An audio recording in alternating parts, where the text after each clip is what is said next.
Nah, kita masuk panel ya. Nah, panel ini salah satu kelebihannya adalah kita bisa menambah sampel yang banyak karena kita gabung antara cross section dengan time series ya. Nah, apakah kita pakai nanti pool data atau micro panel data atau longitudinal atau kita pakai event atau cohort. Cuman tempat kita cohort ini jarang sekali kita teliti ya. Cohort itu seharusnya dia turun-temurun ya. Data panel lebih banyak di jurnal-jurnal sekarang karena sistem data yang sudah bagus ya. Tadi panel RDL sudah, panel VAR sama PCM ini hanya pada syarat tadi ya, panel GMM nanti sekaligus kita run ya. Nah, kita bisa dinamis, bisa juga statis ya. Apa kelebihan panel? Yang pertama, kita banyak data, lebih banyak. Kemudian degree freedom-nya juga lebih banyak ya. Kemudian kita bisa melihat ada pengaruh dinamis ya. Dan kemudian mengurangi bias ya, karena variasi data menjadi lebih banyak ya. Nah, ini perbedaan antara model statis dengan model dinamis. Dinamis itu ada lag dari variabel dependent sebagai tambahan di variabel independennya. Oke, teknik estimasinya bisa pool least square ya. Ya, berarti kita kalau pool least square itu biasanya cross section lebih banyak ya daripada time series. Nah, bisa juga fixed effect model atau random effect model. Ya, nanti kita bisa tes ya. Nah, ini adalah alur uji panel tadi sudah ya. Kita lihat ada panel data, kita bisa ke fixed effect model, bisa ke RAM ya. Kita lihat di sini. Nah, dasar teorinya ini adalah CHO sebenarnya. CHO itu menguji apakah data itu bisa disambung atau tidak. Itu teori dasarnya ya. Nah, kemudian kita gunakan LM test dengan Hostman test. Nah, kita run ini, Mal kalau bisa langsung ke panel VAR sekaligus, Pak. Ya. Panel VAR, Pak ya. Nah, ya, jadi kita sama saja sebenarnya, kita pilih aja datanya panel VAR terus. Jadi sekaligus saja kita laksanakan. Lanjut, Mal. Ya, Pak. Ini untuk data panel kita gunakan data panel panel crime. Ini data ini masalah tentang kriminalitas. Oke. Saya tarik datanya dulu. Saya share screen-nya. Oke, saya share screen. Oke. Di sini ada datanya tentang Aceh sampai Lampung. Oke. Datanya 2015 sampai 2018, 3 tahun. 15, 16, 17, 18, berarti 4 tahun ya. Jumlah ininya adalah cross sectionnya ada sebanyak 10. Ada 10 provinsi yang saya gunakan di Pulau Sumatera. Ini ada jumlah kasus, crime ini adalah jumlah kasus. Wage ini adalah gaji, upah minimum UMR ya. Dan kita gunakan satu lagi adalah poverty, jumlah kemiskinan dalam ribuan itunya. Jadi ini adalah di Aceh misalnya 851.000 jiwa. Nah, ini kita finish saja. Nah, ini kan ada problem nih. Coba kita lihat. Datanya undated. Nah, ini bermasalah nih. Oke. Kita ganti. Prosesnya adalah provinsi. Ini adalah fine. So, masuk dia.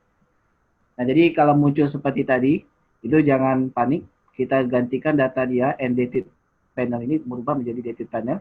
Tinggal kita isi mana wilayah, mana time series kita, waktunya. Jadi dibilang di sini adalah provinsi, sudah ada cross section ID-nya. Data seriesnya adalah di bagian cross section. Jenis datanya adalah data tahunan. Kita klik finish. Nah, di dalam tadi di situnya di pengujiannya dicontohkan kita uji dulu model di sini karena model. Nah ini Bapak dan Ibu harus tahu juga penyebutannya di dalam artikel itu sering disebutkan FEM, REM dan CHEM itu namanya panel tradisional. Jadi dia tidak mempunyai kelemahan yang cukup banyak sehingga muncullah berkembang metode-metode lain seperti panel ARDL, panel VAR dan sejenisnya. Nah, tetapi kita masuk dulu, kita uji ini biasanya di anak skripsi ini ada di bimbingan anak satu, ini sering muncul. Nah, jadi kita bisa kembangkan model statis ke model dinamis. Nah, tapi cara pembacaannya statis dan dinamis itu tidak sama ya, jadi ada yang berbeda. Nah, kita gunakan data crime, kemudian masuk kepada data upah. Oke, kemudian kita masuk satu lagi adalah data poverty. Kita klik kanan, oke, kita klik kanan, open as equation. Nah ini model.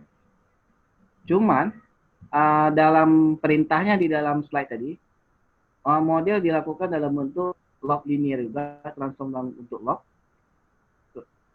Langsung kita ubah tanpa kita buat generate di bagian awalnya. Ini log crime,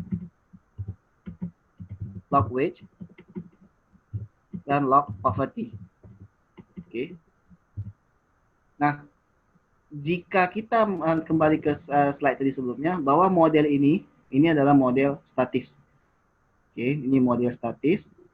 Tinggal kita pilih aja, nanti bagian pemilihan FEM dan CHEM itu umumnya di bagian cross section, bukan di bagian period ini. Karena ini jarang kali kita uji di sini, kebanyakan ujinya di bagian fix dia. Karena kita yang gunakan interceptnya itu adalah cross sectionnya. Jadi ini yang kita perlakukan perubahannya. Apabila dia non ini maksudnya saya di bagian cross section, maka estimasi kita adalah CHEM atau fully square. Tapi kalau kita pilih fix, maka dia sudah dibaca sebagai FEM, fixed random effect model.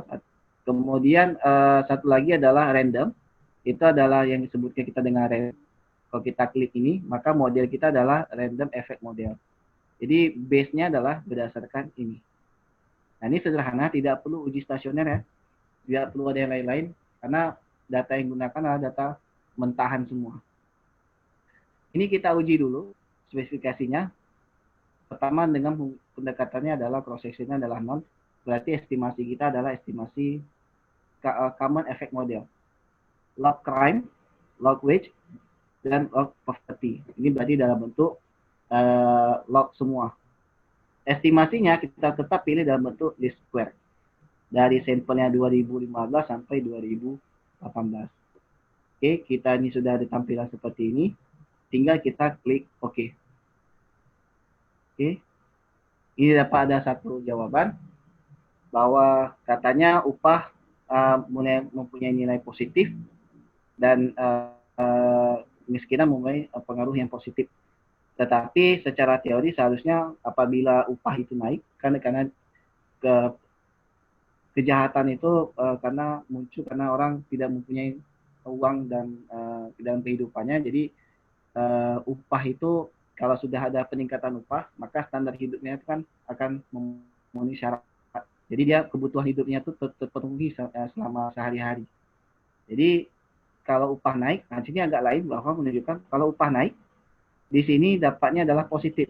Secara teori mungkin saja karena ketika daerah situ upahnya naik, bisa jadi di situ kasusnya semakin besar. Ini contohnya seperti Jakarta.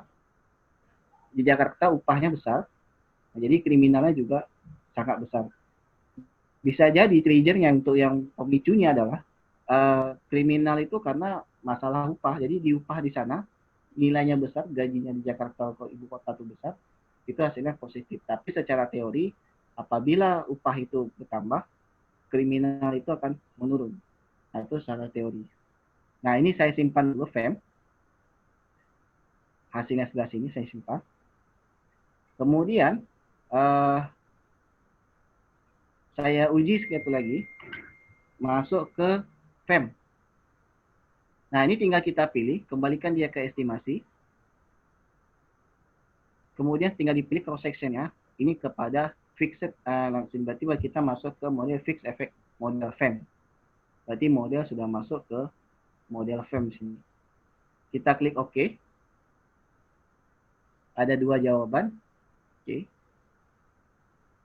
Katanya, nah di sini kalau kita menggunakan secara individual, kan tadi sudah berlaku, tadi kalau ini tidak menggunakan cross section, datanya raw gitu aja berdasarkan data ya.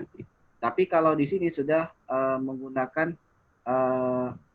fix, berarti jadi individual itu sudah diperhitungkan bahwa upah itu berpengaruh negatif namun tidak signifikan. Sedangkan poverty itu adalah positif namun hasil yang kita dapatkan signifikan 10%. Jika kita pakai gunakan data yang punya CEM, itu hanya hasilnya lebih baik daripada yang punya FEM ini. Nah, ini kita uji dulu, masuk kepada tahap ini. Nah, pertanyaannya adalah, yang biasa sering kita dengar, mana yang lebih baik, CEM atau FEM? Nah, pengujian ini tadi dalam slide sudah dibilang bahwa ini menggunakan adalah CHO atau redundan tadi. Jadi, diuji apakah FEM lebih baik daripada CEM. Untuk pengujiannya, kita masuk ke bagian equation ini, kita klik view, kemudian masuk ke bagian fix atau random testing. Pilih ke menunya redundant effect. Ini berarti kita uji antara yang punya CEM atau H0-nya adalah CEM, HA-nya adalah FEM.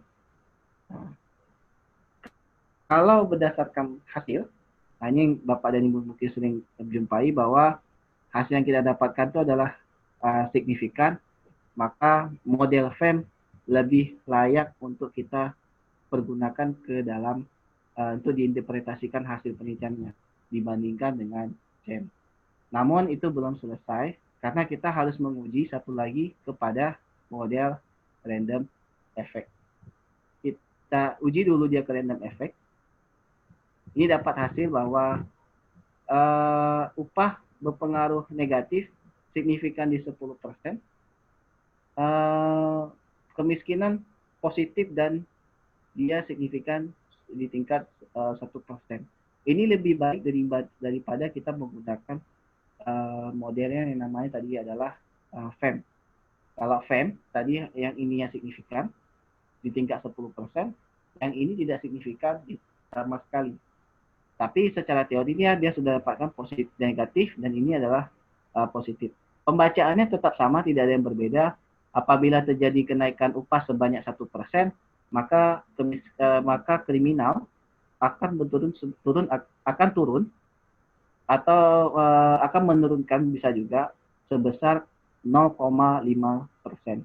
Sedangkan kemiskinan apabila terjadi kenaikan sebanyak 1%, maka kriminal itu akan bertambah atau meningkatkan kriminal itu sebesar 0,68%. Nah, jadi pembacaannya tetap sama, dia persen ke persen. Untuk kita lihat apakah model kita bagus dengan rem ataupun fix. Nah, ini tadi digambarkan. Ini harus kita uji, namanya uji Hausman. Pemilihannya tetap sama di bagian view. Kemudian kita masuk ke fixed random effect testing. Tes yang paling bawah, correlated random effect Hausman test. Ini H0-nya adalah random, HA-nya adalah alternatifnya adalah fix. Apabila kita dapat hasil CHO-nya adalah fix dan Hausman-nya adalah fix, maka yang kita gunakan adalah model fix. Tetapi kalau seandainya kita dapatnya hasil yang berbeda, maka kita uji dulu ke tahap selanjutnya, yakni uji LM. Nah, berdasarkan uji Hausman, itu didapatkan bahwa nilai kita tidak signifikan, maka dia menerima random. Menurut pengujian Hausman, random lebih baik daripada estimasi dengan pendekatan FEM. Karena kita lihat dari di bawah sini, ada dua sini. Oke. selisihnya memang jauh antara poverty ini. Yang tidak jauh itu adalah masalah upah. Tipis ya, far difference-nya. Jadi antara kedua ini yang paling jauh itu adalah poverty. Tapi menurut hasil Hausman test menunjukkan bahwa model REM itu lebih baik. Nah, untuk kesimpulan yang belum jelas ini, maka kita harus uji kembali kepada uji LM. Nah, estimasinya, ya, Bapak dan Ibu, ini estimasinya harus uji LM ini harus kembali ke tempat dia adalah LM. Oke, klik estimate. Oke, ini harus kembali ke dalam bentuknya CEM. Berarti dia dalam bentuk OLS biasa atau PLS. Baru kita uji nanti di dalam programnya menggunakan LM test. Kalau Bapak dan Ibu misalnya nanti ujinya random, ketika kita klik yang lain, nanti dia munculnya error. Karena nanti dibilang tolong di run equation dalam bentuk fixed, random, atau dia berbentuk OLS biasa. Itu errornya kalau kita salah, kita menggunakan pengujian. Ini kita klik OK. Dapat hasilnya ini. Kemudian kita klik View. Masuk ke fixed atau random panel effect. Masuk ke bagian omitted ini. Nah, ini ada satu. Banyak ini ujinya, ada BP, Honda, Kingwu, standar Honda, dan standar Kingwu. Ada yang paling terbaru ini adalah Geodirox, ini yang paling terbaru. Tapi dia menggunakan bot. Yang paling umum itu adalah ini. Katanya, dalam pengujian ini, yang digunakan kita adalah cross section. Ini tidak perlu. Ini tidak perlu, ini juga tidak perlu. Yang diperlukan hanya ini, karena ini yang kita ubah-ubah tadi. Hasilnya adalah signifikan. Dan H0-nya dalam hipotesis ini adalah dia H0-nya adalah OLS, okay. PLS tadi atau CEM.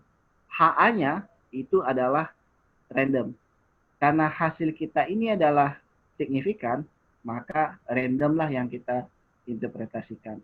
Bagaimana kita menjelaskan di dalam penelitian? Tiga-tiganya boleh kita masukkan semua. Kita kasih nampak di dalam penelitian uji pertama hasil CEM, hasil fix, dan hasil REM. Tiga-tiganya kita masukkan, kemudian baru kita uji mana yang paling terbaik. Nanti yang hasil akhirnya dibilang katakan bahwa random, hasil random itu kita buat lagi tabel, dan baru kita interpretasikan secara lengkap. Nah, ini untuk yang bagian di bagian masalah tentang panel statis.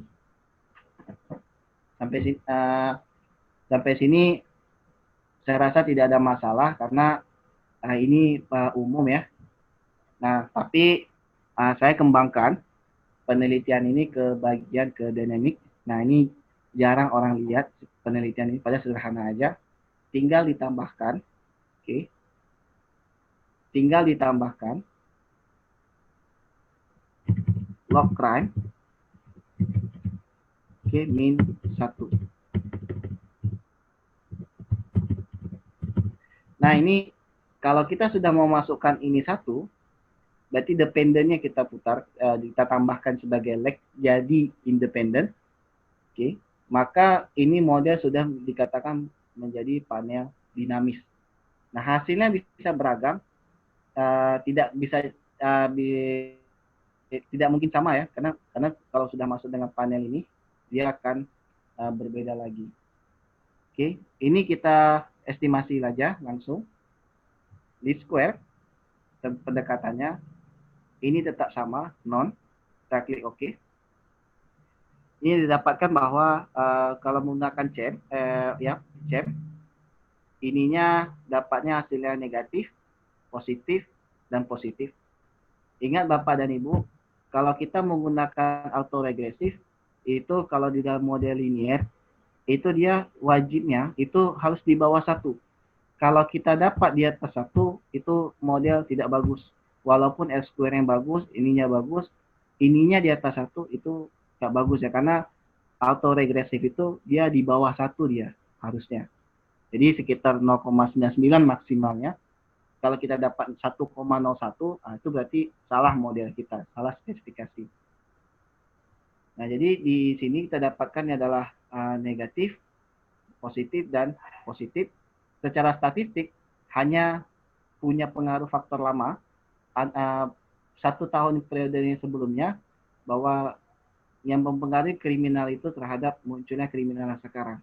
Tetapi upah tidak berpengaruh, sedangkan kemiskinan juga tidak berpengaruh. Kamal pindahkan dia ke CEM, mungkin bisa jadi hasilnya lebih baik. Oke. Menurut FEM, ada FEM di tandanya FEM ini, katanya upah ini sudah signifikan, dia punya pengaruh yang signifikan, sedangkan poverty juga pengaruh yang signifikan. Tetapi pengaruh dari sebelumnya itu dia positif namun tidak signifikan. Nah, udah sampai dia di tahap sini, kita uji lagi, balik lagi dia ke tahap pertama, yaitu uji yang namanya adalah fixed random effect ini.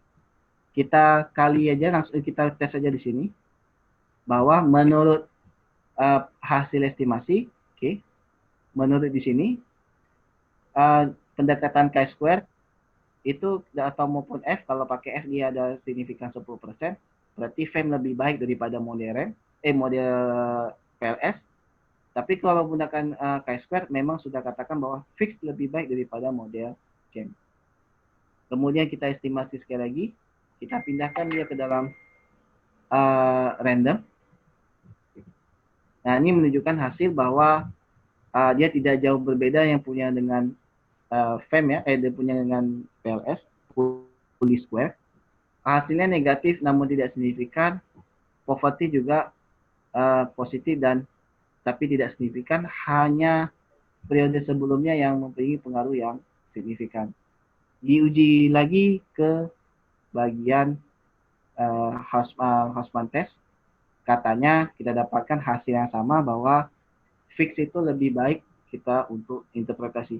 Kalau sudah dapat hasil yang sama, maka tidak perlu lagi kita uji yang namanya LN. Nah, untuk interpretasi, kita akan kembalikan dia ke bagian fix. Okay. Untuk interpretasi, ini yang kita baca, ini adalah jangka pendek. Oke. Jadi Bapak dan Ibu, kama share dulu ininya. Oke. Jadi di dalam equation, kalau kita dapat tadi, Kamal anggap adalah misalnya Y sama dengan A tambah B X1 tambah C X2 tambah D X3 atau Y-1 lah saya mau bilang. Y-1. Oke. Ini cara membaca koefisiennya. B dan C ini adalah estimasi jangka pendek.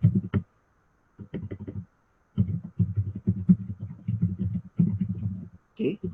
Untuk lihat jangka panjangnya, oke, kita ganti dengan B dan C juga jangka panjang. Sama ganti dengan nilai yang lain, kita anggap adalah B1, saya anggap ini. Itu sama dengan nilai B dibagi 1 kurang D. Nah, sedangkan yang C1-nya untuk nilai koefisien dari variabel poverty dalam jangka panjang itu sama dengan C dalam kurung per 1 kurang D. Jadi kalau kita dapatkan nilainya adalah tadi 0,33, 1 kurang 0,33 tinggal kita bagi dengan nilai koefisiennya. Tadi misalnya koefisien kita dapat adalah yang punyanya 2,03, yang punya C ya, kita anggap 2,03. Kemudian jangka panjangnya tadi dapatnya D adalah 0,32. Maka jangka panjang C1 tadi itu estimasi dalam jangka pendek. Jangka panjangnya adalah 2,03 dibagi 1 kurang 0,32. 0,32. Berarti kita anggap bahwa nilai 2,03 dibagi dengan 0,68. Berarti dalam jangka panjang, kamu buka kalkulator, 2,03, kita hitung. 2,03 dibagi dengan 0,68. Itu dapat angkanya adalah 2,98. Artinya dalam jangka panjang, pengaruh kemiskinan terhadap kriminal itu lebih besar dampaknya dibandingkan dengan jangka pendek. Artinya bisa meningkat, kalau dia meningkat kemiskinan sebanyak 1%, maka dalam jangka panjang, dalam jangka pendek adalah 2,3%, 2,03%, sedangkan dalam jangka panjang itu bisa naik sebesar 2,98%. Ya, jadi berlaku juga untuk yang punya B1, tinggal diganti aja nilai koefisien yang punya minus tadi. Nanti yang kita dapatkan pasti angkanya adalah minus juga, sesuai dengan koefisien yang dihitung. Baik Pak, itu Pak. Itu VAR-nya sekaligus saja terus ke VAR. Oke Pak, untuk VAR, nah ini sebenarnya untuk data ini tidak bisa kita masuk dalam VAR karena datanya sedikit. Tapi kita uji yang ada